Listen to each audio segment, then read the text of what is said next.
धर्म की अधर्म का प्राणियों में विश्व का कल्याण विश्व का। प्रेम से बोलना श्री राम, फिर भी बोलना श्री राम, चित्त की वृत्ति को एकाग्र करके बड़े प्यार से बोलना श्री राम, जन्म जन्मांतरों की मैल को दूर करने के लिए बड़े भाव से बोलना श्री राम। बोल जगदिया जोता वाली भवन मैया दा चंगा चरणों में बह रही गंगा। बोल भगता बोल जय जय शेरा वाली दी। हाँ बोल भगता बोल जय जय शेरा वाली की। भवन मैया दा चंगा चरणों में बह रही गंगा। बोल भगता बोल जय जय श्री राम वाली की। हाँ बोल भगता बोल जय जय मेहरा वाली की। पांच पांडवा ने सेवा की मैया का भवन बनाने में पंज पांडवानी सेवा कीने। मैया का भवन बनाने में मेरे जैसा कोई बड़े भागी होगा ना इस जमाने में। मेरे जैसा कोई बड़े भागी होगा ना इस जमाने में। सुंदर सुंदर गुफा देखो शाल निराली जी। बोल भगता बोल जय जय श्री राम वाली की। हाँ बोल भगता बोल जय जय मेहरा वाली की। पवन मैया दा चंगा चरणों में बह रही गंगा। बोल भगत बोल जय जय श्री राम वाली की। हाँ बोल भगता बोल जय जय मेहरा वाली की। जय जय जय जय जय राम जय जय जय जय राम जय जय जय जय जय राम जय जय राम। जय जय जय जय जय मात जय जय जय जय जय माँ। जय जय जय जय जय माँ जय जय माँ। भवन मैया दा चंगा चरणों में बह रही गंगा। बोल भगता बोल जय जय श्री राम वाली की। हाँ बोल भगता बोल जय जय मेहरा वाली की। दरबार की जय। प्रेम से बोलना श्री राम, फिर भी बोलना श्री राम, चित्त की वृत्ति को एकाग्र करके बड़े प्यार से बोलना श्री राम, जन्म जन्मांतरों के मैल को दूर करने के लिए बड़े भाव से बोलना श्री राम। इतने वर्ष बीतने के बाद भी हम माता रानी की पूजा कर रहे हैं और कितने भाव से। पूजा करना एक अलग बात है, लेकिन श्रद्धा और भावना से पूजा करना जो है वो बहुत बड़ी बात है। और आजकल अधिकांश ऐसे घोर कलयुग में हम माँ की आराधना करते हैं। क्यों? आखिर कोई ना कोई कारण तो होगा ना। तो संत कहते हैं कि इंसान की पूजा उसके चित्र की नहीं होती, अपितु किसी की भी अगर पूजा होती है तो उसके चरित्र की पूजा है। और माँ का चरित्र वो अपने धर्म में टस से मस नहीं हुई, अडिग रही अपने धर्म में। भले ही भैरव इसके पीछे पूरी तरह से पड़ा, आगे आगे माँ भाग रही है, पीछे पीछे भैरव दौड़ता जा रहा है। मार्ग में अनेक प्रकार की नदियाँ, नाले, पर्वत, पहाड़, घने जंगल, सबको चीरते हुए माँ जा रही है। किसके लिए? एकमात्र अपने धर्म की रक्षा के लिए। तभी तो धर्म की जय हो। जीत क्यों होती है धर्म की? क्योंकि धर्म एक बहुत बड़ी शक्ति है। धर्म सबसे बड़ी तपस्या है। धर्म कहना तो बहुत आसान है, लेकिन विपत्ति आने पर उस धर्म में अडिग रहना बहुत कठिन है। तो भैरव पीछे भागता जा रहा है। माँ ने देखा ये इंसानियत से कहना नहीं मानता। वैसे भी एक सिद्धांत होता है, जब कोई व्यक्ति इंसानियत से न समझे तो माता पिता क्या करते हैं? पहले प्यार से, दुलार से, फिर क्रोध करते हैं, फिर थप्पड़ भी मारते हैं। और जब किसी प्रकार वो आज्ञा का पालन नहीं करता तो अंत में दुखी होकर माता पिता क्या कहते हैं? जा जहाँ मरना है मर चाहे जी। जब तू समझाने से नहीं समझा तो छोड़ देते हैं। ठीक इसी प्रकार से माँ ने देखा कि भैरव किसी प्रकार मेरा पीछा नहीं छोड़ रहा, तो अब इसका कल्याण जो है अवश्य करना पड़ेगा। माँ ने तलवार से शीश धड़ से जुदा कर दिया। तो जब देखा भैरव कि अब मैं किसी भी परिस्थिति में बच नहीं सकता, इसीलिए महापुरुषों के कोप से बचकर रहो। एक होता है रोष और एक होता है भयंकर क्रोध। कोप न हो महापुरुषों का। ऐसा कोई कर्म न करो जिससे वो कोप में आ जाए। पाकिस्तान नहीं, शायद हिंदुस्तान की बात है। एक बार हमारे परिवार में कोई था, उनके जवान बेटे की मृत्यु हो गई। तो उनके रिश्तेदार ने पत्र लिखा प्रथम पातशाही गुरुदेव भगवान को कि महाराज जी, जहाँ पर आपकी दया का अंत नहीं है वहाँ पर आपके कोई कोप की भी सीमा नहीं है। इकलौता बेटा, युवा अवस्था आने पर उसे किसी ने मर्डर कर दिया। आप बताओ। इसीलिए अपने जीवन में संतों के, महापुरुषों के, गुरु के कोप से बचकर रहा करो।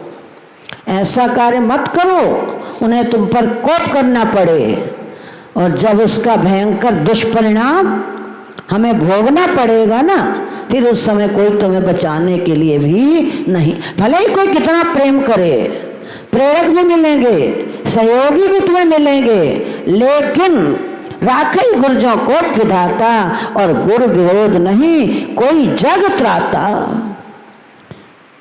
किसी की भी शरण में चले जाओ, ब्रह्मा विष्णु महेश। जयंत कहाँ कहाँ भटका था, मिली ठोर, कहाँ मिली, अंत में कहाँ आना पड़ा भटक भटक के। कहाँ आया जयंत? जयंत कहाँ आया? कहाँ आया? राम जी की शरण में। तो कहने का अभिप्राय, जब माँ को कोप आ गया और तलवार को देखा भैरवनाथ ने, अब समझ गया कि आज माँ के कोप से मैं बच नहीं पाऊंगा। तो अंतिम समय उसने कहा, माँ क्या आपके वेद शास्त्र झूठे हैं? क्या आप न्यायकारी नहीं हो? न्याय केवल शास्त्रों में लिखा गया, वो किसके लिए न्याय है? जब आपके शास्त्रों में लिखा गया, संतों के श्रीमुख से सुना गया कि किसी शक्ति का थोड़ी देर भी संसर्ग कर लो तो इंसान को शक्ति प्राप्त होती है। मैंने आपका पीछा किया इतने लंबे समय तक, आप क्या मुझे कुछ नहीं देंगे? भले ही कुभाव से किया, जिस भाव से किया, फिर ये तुलसीदास का ये ग्रंथ या तो झूठा सिद्ध करो, या तुलसीदास जी का ये ग्रंथ झूठा सिद्ध करो कि भाव कुभाव अनख आलस हूँ और नाम जपत मंगल दिशा। जब आपका नाम दसों दिशाओं में मंगलकारी है तो फिर मेरे लिए ऐसा सिद्धांत क्यों नहीं? इतना बड़ा न्याय मेरे लिए। तो माँ ने कहा चिंता न कर, तेरी महिमा कम नहीं होगी। क्यों? क्योंकि तूने एक शक्ति का साथ किया है, भागा है उसके पीछे। तो मैं तुझे अंतिम समय ये शुभाशीर्वाद देती हूँ कि माँ के दर्शन करने के बाद जब तक भैरवनाथ का दर्शन नहीं करोगे तब तक मेरे दर्शन का पूरा पूरा लाभ, बोलो झूठ कह रही हूँ, सत्यता है या गलत है? तो बोल जगदिया, जकारा धीरे बोला करो, वैष्णो देवी तक आवाज चली जाएगी। बोल जगदिया, जोता वाली माता तेरी सवाई जय। तो माँ सुनती है, लेकिन कमी हमारे सुनाने में है। जब तक हम आर्त हृदय से सुनाएंगे नहीं तो कहाँ से सुनेगी? शब्द कोश का जाल तो बहुत लंबा चौड़ा बिछा देते हैं, लेकिन वास्तव में जब तक पीड़ित होकर आर्त भाव से, करुण पुकार से उसे पुकारेंगे नहीं, तब तक माँ तुम्हें दर्शन भी नहीं। वो तो दर्शन देती है, लेकिन हमारी आंख नहीं है। पहचानने के लिए किसी भी शक्ति को, किसी भी संत को पहचानने के लिए आवश्यकता होती है कौन से? आंख की, दिव्य दृष्टि की। विडंबना तो इस बात की है कि हमारी आंख सबको देख रही है। आंख सबको तो देख रही है, क्या अपने आप को देखा हमारी आंख ने? नहीं देख सकती। और अगर अपनी आंख को देखना है तो किसका सहारा लोगे? दर्पण का, एक शीशे का। शीशा हाथ में उठाओगे तब तुम्हें अपनी आंख जो है वो दिखाई देगी। इसीलिए अपने दर्शन करने के लिए, अर्थात दर्शन, हमने अपनी सूरत को नहीं देखना, स्वदोष दर्शन करना है हमने, तो उसके लिए कौन सा दर्पण चाहिए? गुरु वचनों रूपी शीशा। वो कहीं रहे गुरु। अब गाय के स्तन से चिच्चड़ चिपका रहता है, ग्वाला कितनी दूर है, लेकिन चिच्चड़ को क्या मिलता है? उसका रक्त। और ग्वाले को क्या मिलता है? दूध। तो लेने का तरीका होना चाहिए, हमें लेने का सलीका नहीं है। चाहते हैं कि उसकी कृपा के पात्र बने, लेकिन जो वो चाहते हैं हम उसकी रजा में राजी रहना नहीं सीखे। एक ना एक दिन तो उसकी रजा को स्वीकार करना ही पड़ेगा, चाहे हंस के स्वीकार करो और चाहे तुम रो के स्वीकार करो। राजी है हम उसी में जिसमें तेरी रजा है। यहाँ यूं भी वाह है और वहाँ वो भी। हर परिस्थिति में वाह तो तब कह सकते हैं जब हम गुरु के वचनों में पूरा पूरा विश्वास रखेंगे। चाहे कहीं भी रहें गुरु, जरूरी नहीं होता कि चिपक के रहना है उनके पास या उनके चरणों की सेवा करेंगे तब कुछ मिलेंगे। कुछ दूर रहकर भी सब कुछ पा लेते हैं और कुछ नजदीक रहकर भी, बोलो, खाली के गुरु पास रहे या दूर रहे, हृदय में सब बंधीवाती सुख आता, नजर आते दुख में धीरज बंधवाते। सुखी आता आप नजरी आती, दुख में है धीरज बंधीवाती। सुख दुख में एक ही चेतन है, ये याद दिलाते रहते हैं। सुख दुख में एक हर में हरि को देखो तुम। छोटी सी बात ही जाननी है, बस हर में हरि को देखो तुम। छोटी सी बात ये जाननी है, बस हर में हरि को देखो तुम। छोटी सी बात ही जाननी है, बस हर में हरि को देखो तुम। इस सूत्र को जिसने समझ लिया भव बंध छुड़ाते रहते हैं। इस सूत्र को जिसने समझ लिया भव बंध छुड़ाते रहते हैं। इस सूत्र को जिसने समझ लिया भव छुड़ाते रहते हैं। गुरु पास रहे या दूर रहे हृदय में समाए। तो माँ हर जगह है, लेकिन हमें उसकी पहचान नहीं। और अगर माँ की शक्ति को पहचानना वैसे तो कोई पहचान सकता नहीं है, शक्तियाँ असीम होती हैं। क्या प्रथम पातशाही गुरुदेव भगवान की शक्ति कम, शक्ति स्वरूपा।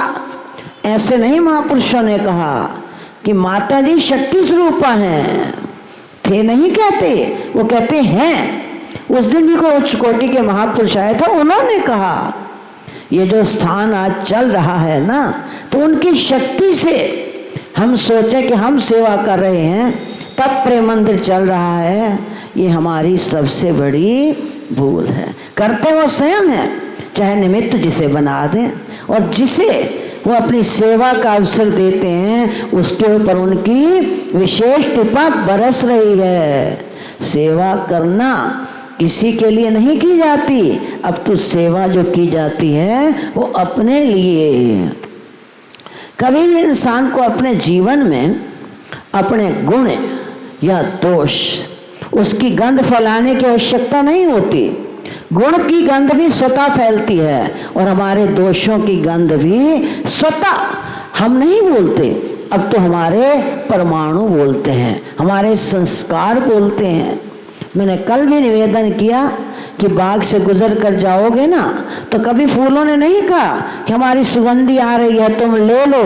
वहाँ से क्रॉस करते ही स्वतः जीव को वहाँ की सुगंधी प्राप्त होती है। और जब गंदे नाले के पास से गुजरते तो क्या कहते हो, नाक बंद करते हो, अरे बड़ी दुर्गंध आ रही है। न नाले ने कहा दुर्गंध आ रही है, न फूलों ने कहा सुगंध आ रही है, अपितु उनके जो संस्कार होते हैं वो अपने आप स्वतः हवा में फैल जाते हैं। इसलिए अपने गुणों की गंध या अपने दोषों की गंध बताने की आवश्यकता नहीं होती। अब तो स्वतः जो हमारे अंदर है वो अपने आप प्रकट हो जाता है। बोल जोगनिया जोता वाली माता।